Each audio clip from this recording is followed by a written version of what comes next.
rise to speak on the amendment for 3 minutes, if I might. Without objection. Mr. President, I appreciate that. And first of all, I don't think the Senate is going to pass the Ernst Amendment because we reauthorized this important ARC program just last year on a bipartisan basis in both the House and Senate. But I want to make this point. This is discretionary spending that's largely under control. This is discretionary spending since 2008 to projected out to 2026. As you can see, it hardly keeps up with inflation. Now, we've got a spending problem in this country, but it's mandatory programs, the red line, not this discretionary line from which comes the Appalachian Regional Commission. So I want to make that point. This amendment is targeted at the wrong type of spending. Now, what do we get out of ARC?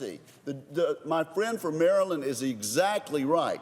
We leverage private dollars for investments to create jobs, and we build infrastructure that creates jobs and supports jobs. We have revolving loan programs that have created 50,000 jobs since 1977 and retained 51,000 jobs. So let's attack spending. Let's get together and talk about Bowles-Simpson and do what we need to do about the problem that's given us this $19 trillion debt. But for heaven's sake, we've got a program that was reauthorized almost unanimously last year that helps people get a job and persuades private industry to contribute to that effort at a 6 or 7 to 1 ratio. We want to keep that type of investment to create jobs for our families, and so I will be voting against the Ernst Amendment and urge my colleagues to do so. Thank you, and I yield back.